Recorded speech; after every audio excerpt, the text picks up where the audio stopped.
Imagine hearing your own name whispered through the trees in a forest where you're supposed to be completely alone. What would you do?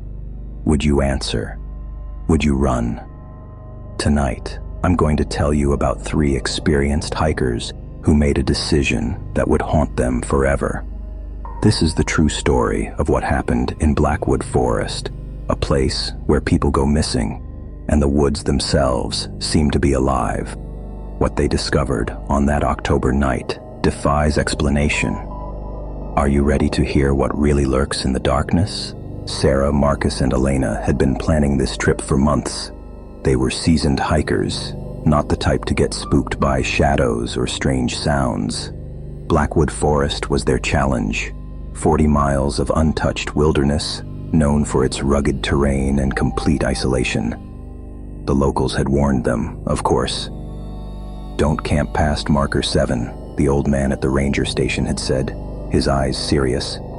"People who go deeper than that, sometimes they don't come back the same." The 3 friends had laughed it off. They'd hiked the Appalachian Trail, survived a blizzard in the Rockies, and camped in grizzly country. A few local legends weren't going to stop them. By the time they reached marker 9, the sun was already setting. The forest had grown eerily quiet. No birds, no insects, just the sound of their boots crunching on fallen leaves. That's when Sarah first heard it, a faint whisper, barely audible over the wind. Her name, clear as day. Sarah. She stopped dead in her tracks, her blood running cold. "Did you guys hear that?" Sarah's voice trembled slightly. Marcus and Elena stopped, their headlamps cutting through the growing darkness. "Hear what?" Marcus asked, scanning the tree line. "Someone said my name. I swear I heard it." They stood in silence, listening. The forest felt wrong. Too quiet, too still. Then they all heard it. "Marcus." The whisper seemed to come from everywhere and nowhere at once, echoing through the trees like a corrupted recording. Elena's face went pale. What the hell was that? They wanted to believe it was the wind, their imagination, the exhaustion playing tricks. But then it happened again. Elena. 3 names, 3 whispers, all different directions. Marcus pulled out his satellite phone. No signal. They were miles from the nearest road, and darkness was falling fast. "We need to set up camp," he said, trying to sound calm. "Right here, right now. We'll figure this out in the morning." But deep down, they all knew. Something in Blackwood Forest knew they were there, and it knew their names. They found the abandoned campsite an hour later, just off the main trail. It was fresh, or at least it should have been. A tent, collapsed and torn, its fabric stained dark with something they didn't want to identify. Camping equipment scattered everywhere, a backpack with clothes spilling out, a sleeping bag ripped to shreds, cooking utensils covered in rust and moss as if they'd been there for years, not days. But the strangest thing was the journal. Elena picked it up with trembling hands, its pages damp and warped. The entries were frantic, the handwriting deteriorating with each page. Day 1, great hike, beautiful scenery. Day 2, heard strange sounds at night, probably just animals. Day 3, the whispers won't stop. They know our names. How do they know our names? Day 4, Michael is gone. He walked into the trees during the night, said the voices were calling him home. Day 5, we tried to leave. The trail keeps leading us back here. The forest won't let us go. The final entry was just one sentence, written in shaky capitals. They're not whispers, they're echoes of us. Elena dropped the journal as if it had burned her. Around the campsite, Sarah noticed something that made her stomach drop. Personal items that didn't belong to just one group. Dozens of name tags, licenses, photos, all from different people, spanning decades. This wasn't one abandoned campsite.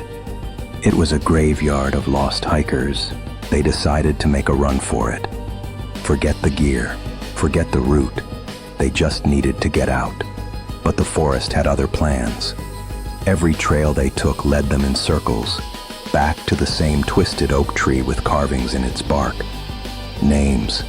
Hundreds of names carved into the ancient wood, some fresh, some so old they were barely visible. And there, near the bottom, Sarah saw it, her own name, carved in the exact style of her handwriting. "This isn't possible," she whispered. "I've never been here before." But the evidence was there, undeniable. All three of their names, carved into the tree. Marcus checked his GPS. It was spinning wildly, unable to lock onto any satellites. His compass pointed in different directions every few seconds. They were lost, truly lost, in a place that seemed to exist outside normal reality. That's when the whispers became screams, not distant anymore, but close, right behind them, beside them, inside their heads. Sarah, Marcus, Elena, voices that sounded exactly like their own, calling out in terror and desperation. And then they saw them, figures between the trees, shadowy, translucent, moving with unnatural speed. As the figures got closer, the horrible truth became clear. They were looking at themselves, dozens of versions of themselves, all trapped, all calling out, all trying to warn the next version of themselves about what was coming. The revelation hit them like a physical blow. Blackwood Forest wasn't haunted by ghosts or demons. It was caught in a temporal loop, a place where time folded in on itself, trapping anyone who ventured too deep. Every hiker who'd entered had become stuck, repeating their final days over and over, each iteration aware of all the previous ones. The whispers weren't calling them. They were warnings from their own future selves, echoes of the countless times they'd already been trapped here. The journal made sense now. Those hikers had realized the truth too late. They'd tried to escape, to break the cycle, but the forest always won. The abandoned campsites weren't from different groups. They were from the same group over and over again, across years, decades, maybe centuries of looped time. Elena understood it first.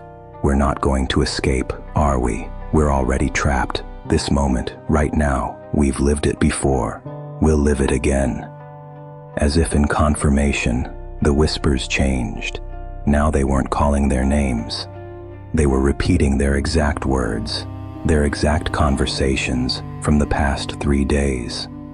The forest was playing back their own experiences to them, showing them the loop they were caught in. Sarah looked at the carved tree again and saw new scratches appearing below her name, carving themselves into the bark as she watched. Iteration 147. They'd been here 147 times before, and they couldn't remember any of it. The rangers found their car 3 weeks later, parked at the trailhead exactly where they'd left it. A massive search was conducted, but no trace of Sarah, Marcus, or Elena was ever found. The official report stated they'd likely gotten lost and succumbed to the elements. But sometimes, hikers who venture near Marker 7 report hearing voices in the darkness. 3 voices calling out in warning, "Don't go further, turn back, don't make our mistake." And on that ancient oak tree, deep in the part of Blackwood Forest where few dare to venture, 3 more names have been carved into the bark. Below them, a number keeps growing. Iteration 148, Iteration 149, Iteration 150 to the end of the sentence. The forest remembers. The forest always remembers. And it's still calling their names, night after night, loop after loop, forever trapped in those dark woods where time means nothing and escape is impossible. If you ever find yourself hiking in an unfamiliar forest and you hear your name whispered through the trees, don't answer, don't investigate, and whatever you do, run. Because once the forest knows your name, it might already be too late. You might already be trapped in your own iteration, living the same nightmare over and over, with no memory of how many times you've been there before.